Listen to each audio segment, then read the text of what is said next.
Comrades, my name is Keir Starmer and I'm here to fuck the foundations. When I became your Prime Minister, not only did I get new hair and glasses provided by a donor who now has full access to 10 Downing Street and my bedroom, we were promised three things. Number one, we would be fully costed and fully funded. We're so fully funded and fully costed, we're essentially just like Katie Price or HS2 or the public sector in Argentina pre-Milei, depending on your sense of humour. In order to make the £22 billion hole in the budget even worse, we have spunked a whole bunch of cash at train drivers and junior doctors. This guarantees two things. Number one, they will vote Labour. Number two, nurses and teachers will be on strike again by the end. Keir Starmer is facing mounting pressure that intensifies daily, potentially forcing him to resign due to a series of political missteps, all while the opposition party grapples with turmoil following a scandal. Once viewed as a dependable leader capable of steering the Labour Party toward a brighter future, a recent revelation could prove to be a devastating blow to his career. Discontent within the Labour Party is growing louder, with some senior figures and former members of the shadow cabinet beginning to question whether Starmer can effectively lead the party into the next general election. Is this the beginning of the end for his political career? Starmer's ascent to leadership was built on promises of fairness, transparency, and the values of the working class, which have always been central to the party's identity. How could he stray so far from these core principles? Furthermore, many believe that a significant disconnect has emerged between his rhetoric and his actual actions in the political sphere, raising serious doubts about his leadership and the party's future. That what's been done is someone's done the numbers and said, well, we're never going to get all those people to claim pension credit anyway, so let's work on that basis. We need to be plain here.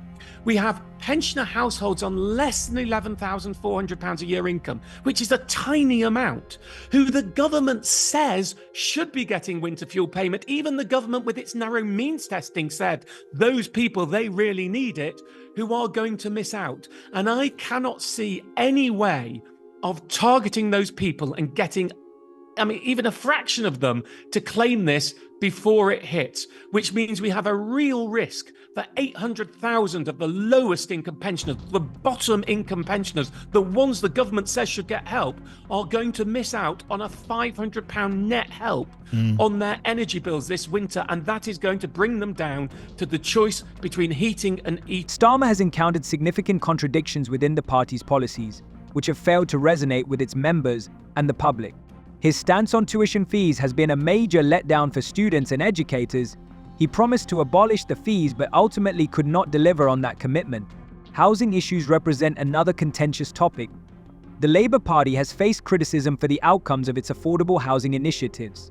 Is this a sign of ineffective policies from those who have failed, or is it a calculated gamble in the realm of political risk? The situation deteriorated further when troubling aspects of Starmer's past came to light, casting him in a highly unfavorable light. Reports of leaked documents suggest his involvement in a controversial legal case that emerged during his tenure as Attorney General. While the specifics of the allegations remain unclear, they have sparked considerable uproar and debate. How will this revelation impact his legacy? The questions being raised are becoming increasingly pressing, and Starmer's future hangs in the balance. End of the week. We also promised to tread more lightly on people.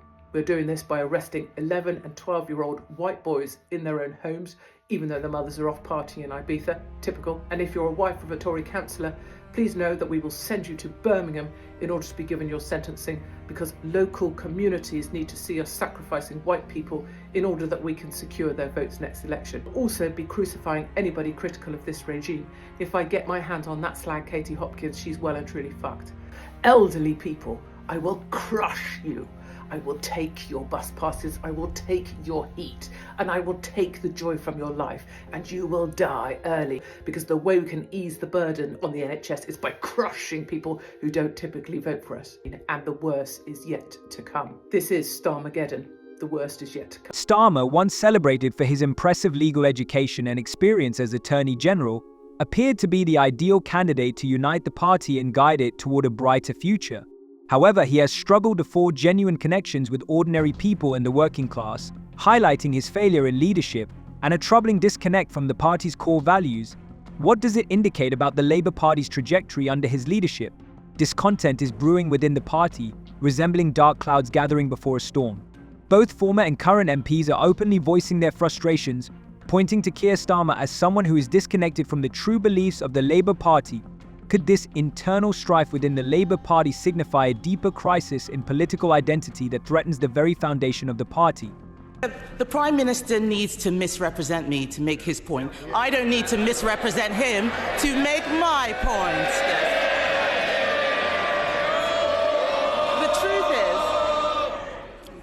The truth is, he didn't think this through. Cutting winter fuel payments isn't just callous. It may not make savings. It could actually cost us all more. And that's not the only policy which is making things worse. The Chancellor's budget is a body blow to family businesses and also charities. Marie Curie have warned that Labour's budget will cost them nearly £3 million a year. This is a cancer charity saying they have no option but to reduce services. Did the Chancellor tell the Prime Minister that her jobs tax was going to hit charities? Another persistent and sharp criticism of Starmer is his detachment from the Labour Party and its core principles. The Labour Party was established on the foundations of class struggle, the working class, and active organisational efforts, yet the growing scrutiny of his leadership reveals that Starmer has further distanced the party from these ideals. Some local campaigners openly accuse him of adopting centrist views, particularly on critical issues like Brexit and housing policy. His choice to abandon several key election promises, including the elimination of tuition fees, dealt a significant blow to the youth, who were once seen as natural supporters of the party.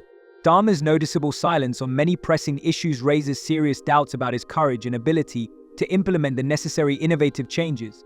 This fosters a sense that he is not only losing touch with the party's fundamental values but also with the aspirations of those who are looking for decisive action from him.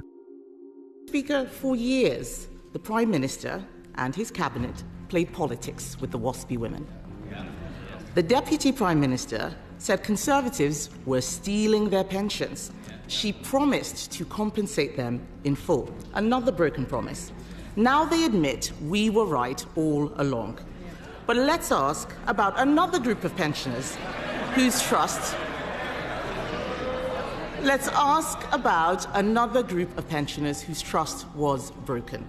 Since the Chancellor cut winter fuel payments, how many extra people have applied for pension credit? The current state of the UK economy, plagued by inflation, rising taxes, and an impending recession, is creating a perfect storm of risk. Many business owners are feeling immense pressure, and for countless families, the daily struggle for survival is becoming increasingly unbearable. Has Starmer's approach caused economic issues to extend beyond mere economics? People are starting to view Labour's promises of economic stability as hollow rhetoric devoid of substance. Critics argue that the measures proposed by Starmer are largely ineffective and disconnected from the realities of everyday life for ordinary citizens in the UK. What impact will this have on Labour in the upcoming general election? Keir Starmer has undergone significant changes in his leadership style. His background as Attorney General initially lent him an air of seriousness, and voters perceived him as a figure of stability during turbulent times. However, as his leadership has remained stagnant, scrutiny of his actions has intensified, revealing a growing disconnect from the party's core values and principles. Be in no doubt, those that have participated in this violence will face the full force of the law. The police will be making arrests, individuals will be held on remand, charges will follow, and convictions will follow. I guarantee you will regret taking part in this disorder, whether directly or those whipping up this action online and then running away themselves. This is not protest. It is organised, violent thuggery, and it has no place on our streets or online. Starmer has consistently positioned himself as an advocate of moderate views, opting for a practical approach rather than a revolutionary one. He genuinely aimed to restore voter trust, believing that this could be achieved through a more pragmatic and sensible policy, which many hope would effectively counter the polarizing image left by Corbyn. However, this strategy resulted in dull and lackluster speeches, drawing a wave of criticism from both party members and the public due to his apparent lack of confidence in progressive initiatives. Has Starmer's cautious approach diminished his support? Yes, without a doubt. The initial impression he made during his election campaign was one of pride in his authority and professionalism, including his willingness to take responsibility for his decisions. Yet these strengths quickly lost their impact amid political shifts and a perceived weakness in the face of critical issues like Brexit, the housing crisis, and social justice. Starmer's failure to portray himself and his party as a formidable force capable of providing clear leadership during crises has fostered deep cynicism among voters and party members alike. To what extent is this shift in perspective a reflection of his personal beliefs rather than a political strategy designed to avoid conflict? This question remains unresolved and warrants serious reflection. See you later.